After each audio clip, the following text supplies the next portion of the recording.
Raymond, 1934, Dallas, Texas. How do you see the Jewish community in Dallas? How has it changed over the years? I have been involved. I've been on the board of directors at the community center. I've been involved in B'nai B'rith. I was a president of one of the B'nai B'rith chapters, which is now defunct. The community center has grown so big that it's not a Jewish function anymore. It's a corporation. I am active in Tifereth. I went to Shereth, Israel when I was growing up, and I'm not real Orthodox, I'm not real conservative, and I'm not real Reform. I'm just sort of there. I'm religious, but I don't practice it like like the Orthodox do. My wife is Orthodox Jewish. I mean, we keep kosher and we do all the stuff that you're supposed to do. Her father was Orthodox, and so we do that. I do that because it makes her happy. I'm not that involved in it. I like working with the synagogues. I like working with the people here. Mm-hmm. But from a religious standpoint, I'm not real religious. What do you do for Cuba? Well, I was on the board there. I did, before they moved to their new campus, I did some of the buildings on their original school, and I sent 2 kids there. When we first started, Craig, my son, was in the 2nd class when Akiba started, and Hannah's been working there for 28 years. So I was very involved in Akiba. Again, I never thought much about the religious function. I just thought they were getting a really good education. Right. So I went along with that. I'm very happy with it. My son-in-law is not Jewish, but he sent both of my granddaughters there, and he's extremely happy with Akiba. I think it's probably one of the best things in Dallas. Raymond, 1934, Dallas, Texas. What do you remember as a little kid? I remember being able to walk out the front door of my house and look to downtown and see the clock on the Mercantile Bank and tell what time it was. I remember on Halloween, we could go downtown and there'd be thousands of kids on Main Street walking up and down in costumes. It was a very nice place to live. What did your folks do? My father was a blouse manufacturer here in Dallas. He had come from New York with his parents, having had a problem up there with the unions. They came to Dallas. What year was that about? The early 30s, because I was born here in 34. Right. And did they ever say what the trouble was in New York or why they picked Dallas? My father was a cutter, and they were in the garment industry in New York, and it was highly unionized, and they didn't like the unions.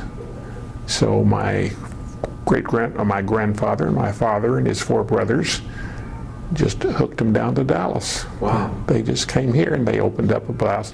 Actually, Dad went to work for Nardis Sportswear as a cutter there, and then he opened up his own business here called Suan Manufacturing Company, named for my cousin Sue and my sister Annette. Right. And they had a really nice business over on Irving Street. They had probably 50 girls working for them, making ladies' blouses.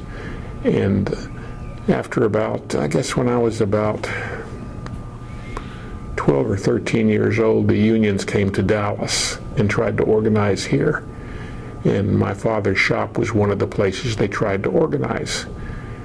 And it was a very interesting situation. The labor goons would come down and try and harass the girls. And they had to walk from my father's business about a half a block to the bus stop to catch the bus to go home. Well, when they started this, they made the mistake. About 4 or 5 of the girls were dating policemen.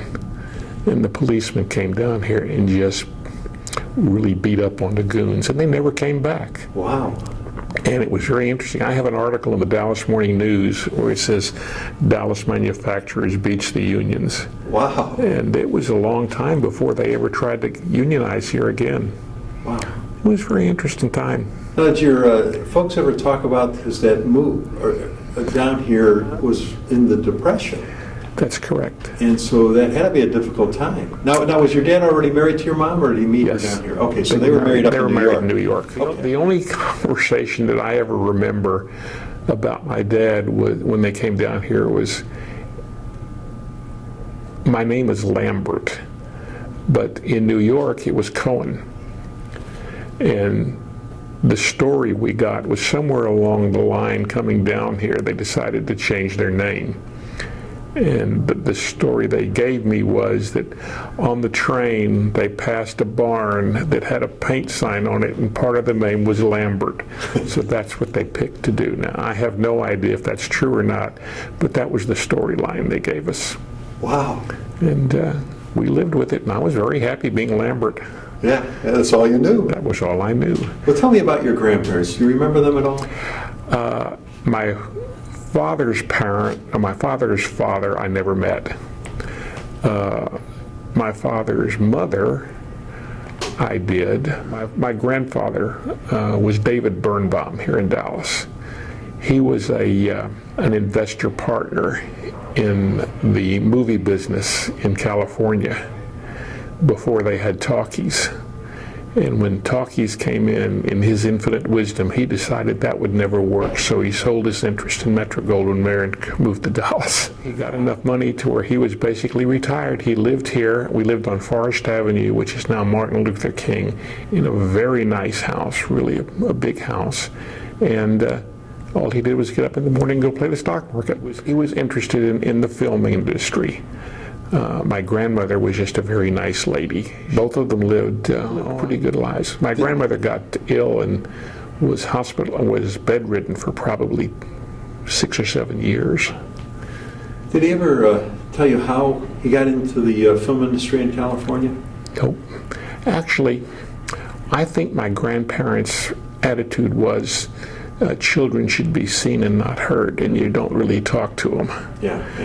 I don't ever remember having a conversation with my grandfather. Yeah. And which was probably all right. I know that when my grandmother used to play cards, they played cards at their house on Forest Avenue, and they had this big round table with a glass top. And they would play cards, and I'd sit underneath the table and watch the cards. But nobody ever really talked to us about the past or what happened in New York or anything like that. Yeah. What did you do for fun as a little kid? I read comic books, and I bicycled. I lived in South Dallas, and there was probably a group of 6 or 7 boys that we all ran together, that were all Dallasites here. And we'd go bicycling all around town, and we'd shoot each other with BB guns, and we'd just do all kind of little stuff that we weren't supposed to do. Yeah. And we had a very good time. I had a very enjoyable childhood. I really did. There was no conflict. I went to Forest Avenue High School, which had a very large Jewish population.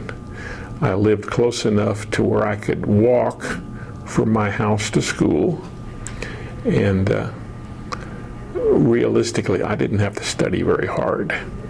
And so school was not a problem for me. And I just enjoyed it. The kids, we'd walk to school pitching pennies on the sidewalk all the way to school. I have a friend who lived near us, and we would go, and there was a bakery near my house called Blend Bakery. And the guy just made really great French bread, rye bread, and stuff like that. And I would go over there, and we would buy a French bread about this long, about 2 foot long, for I think it was 9 cents. And we'd break it in half and break off the end, and then we'd stick our arms up the bread and walk down the street eating our arm. And people would almost run off the sidewalk. I mean, they couldn't figure out what was going on. And we did little things like that. We'd run around and we'd collect milk bottles and Coke bottles and stuff and take them back for the 2 cents that she could get to buy more stuff. And we just had a very enjoyable childhood. Did you remember your first car? Oh, yes, definitely. I didn't get a car until I went to college. And it was a Ford Fairlane. And it was green and green. And I drove it there for, I guess, 3 years in college. And then I got sent to Europe, and I took it with me to Europe. And I remember we paid $450 for the car. It was used when I bought it. And I sold it in Europe for over $1,000. Wow. And I bought an Opel Rekord. I had the first 4-door Opel Rekord in the United States, and the government brought it back for me. When I went to college, I went to Texas A&M, and I was in the military. I was in the Corps there. And when I graduated, I worked for 6 months here in Dallas for the city plan department, and then I was sent to Europe. My son was born in Aberdeen, Maryland, where I went for basic training. Right. And Hannah stayed here till he was 3 months old. And then she came and met me in Europe, which was an interesting experience. At that time in Europe, they were undergoing a massive, massive building boom. They were importing people from Algeria and from Morocco and from everywhere as labor because there weren't enough people to build. And I didn't want to live in the military post because I would have had to enlist for another year. So I lived off post, and I lived in a 5-story walk-up that was being built when I got there, and it was still being built when I left.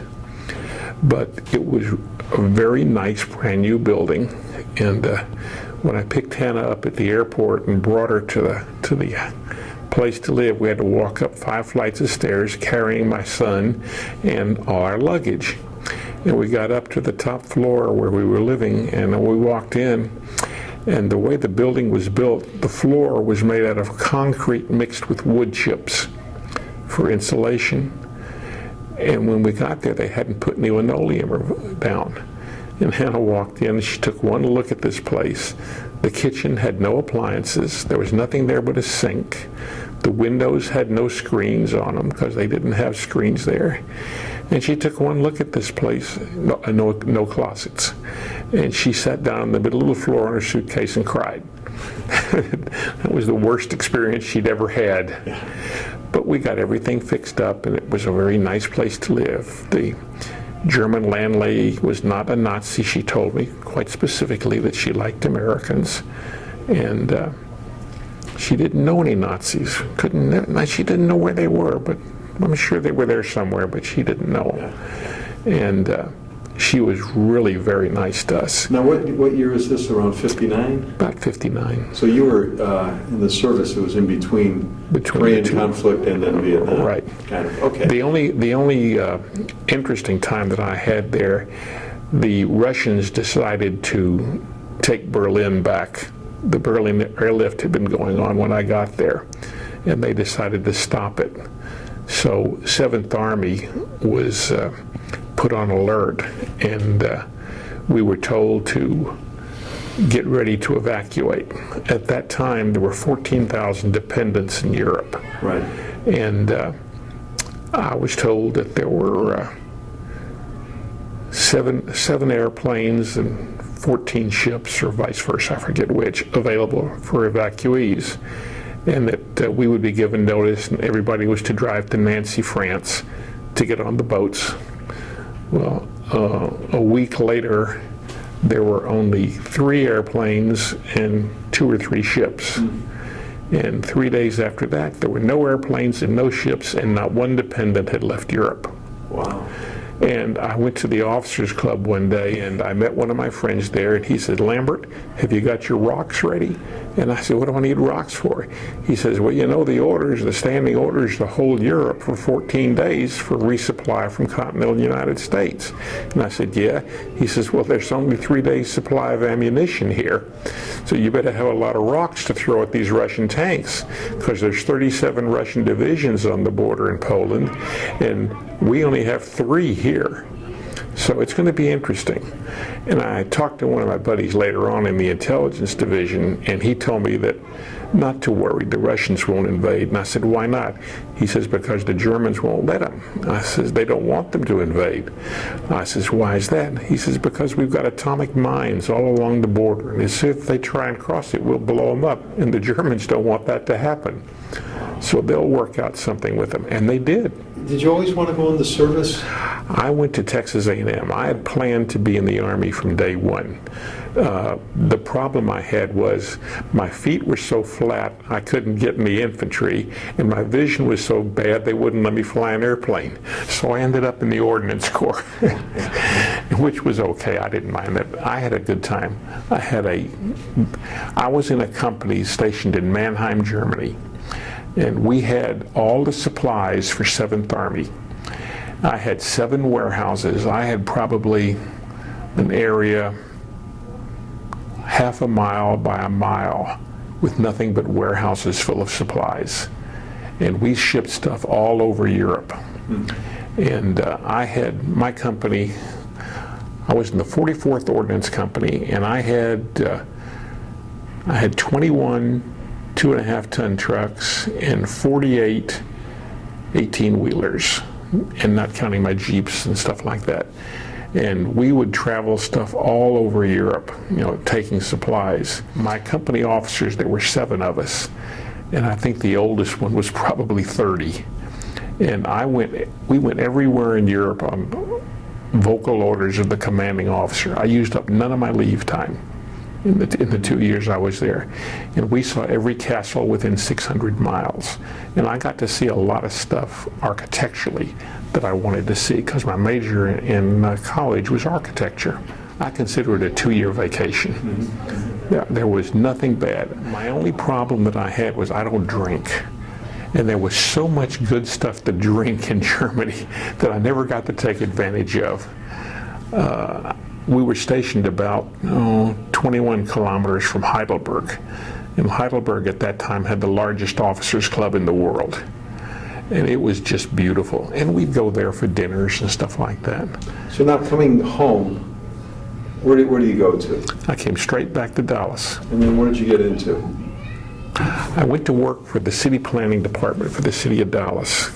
And I worked for a gentleman named Marvin Springer, who was the director of city planning here for about 10 years. And then he left and opened his own office, and I went to work with him. I moved and went to work with him. And I worked there for about 3 years, and he called me in one day and he says, "Raymond, do you want to be a city planner or you want to be an architect?" I said, "I want to be an architect." He said, "Well, then I suggest you get out of here and go get a job doing architecture, because you're not going to do any architecture in this office. We just do city planning."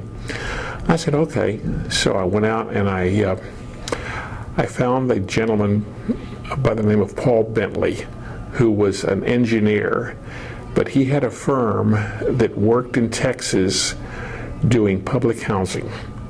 And he did small public housing projects in rural communities.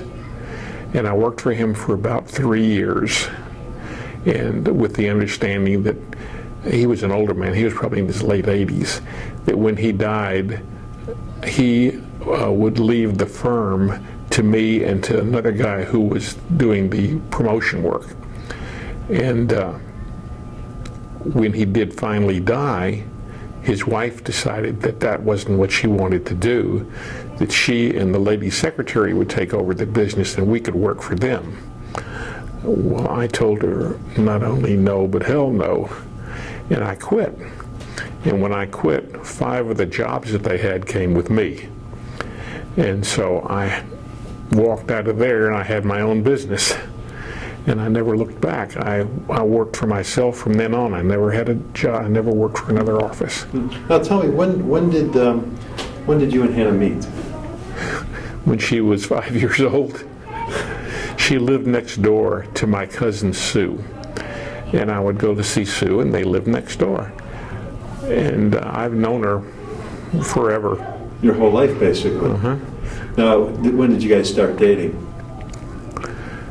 Realistically, at that time, you didn't date like they do now, or when we were growing up. I mean, you would go in groups, and we did that for a while, but I didn't really date her until I got to college. Well, what happened was I invited her down to the senior ring dance, to a ring dance at A&M. And while we were there, I said, "Hannah, would you like to go steady?" And she said, "Yes, when are we going to get married?"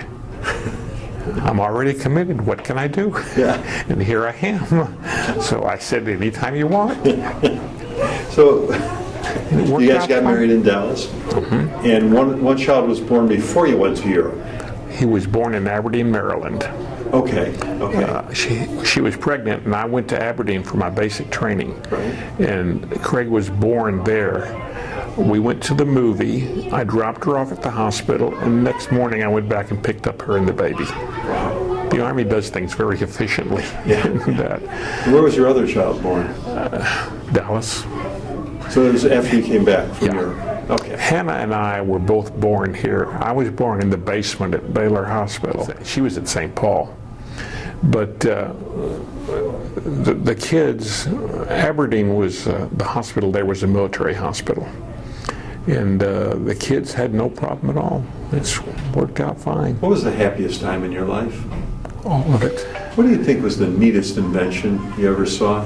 I read science fiction. I love science fiction. And so many of the things that I read in science fiction are now fact. And it's hard to pick one, but I would probably say that the computer is the most, it's changed so many things that I do. Right. I used to do all my drawing by hand. Right. But now everything's done on a computer. And I can do, well, one computer operator can do what 5 draftsmen used to do in the same length of time. And it's just fantastic the amount of work you can produce. The problem I have with it is these kids that come out of college that are learning how to supposedly be architects. They're not. They're learning how to be computer draftsmen. And I've trained probably 20 architects in town. Yeah. They've worked for me and then opened their own office. But most of them are not good. They're not real good designers. And some of them don't even know how to put the building together. They just know how to draw it. And I find that is a big fault with the universities. In your lifetime, you've lived through so many momentous occasions. We had the president assassinated here in Dallas. The moon landing the first time in '69, something good, of course. Which I loved, because that was my science fiction stuff. Yeah. I was sitting in my office, actually I was sitting in the office of Mr. Bentley, drawing on a housing project when Kennedy came, and there was another guy there drawing with us, and we were both listening to the radio when it happened. And we had commented, and this is really true, we had commented not 20 minutes earlier that some yo-yo is going to probably take a shot at him, and darned if they didn't. Yeah. Wow. I mean, there was nothing we could have done about it, but at that point in time in my life, I really didn't think much of Kennedy, because I thought we were setting up a dynasty, and that bothered me. As things turned out, it turned out he was a remarkably smart man, and it was a great loss. I don't think I really thought a whole lot about Kennedy coming here as an event. The event happened after he got here. Yeah. I think that did tremendous damage to the city of Dallas as far as construction, as far as my work in architecture went, because I would talk to people about coming to Dallas and they didn't want to come here. It was very detrimental. Now that's gone away, but for 5 or 10 years. Yeah, yeah. It was a bad name, You and Hannah have 2 children, a son and a daughter, right?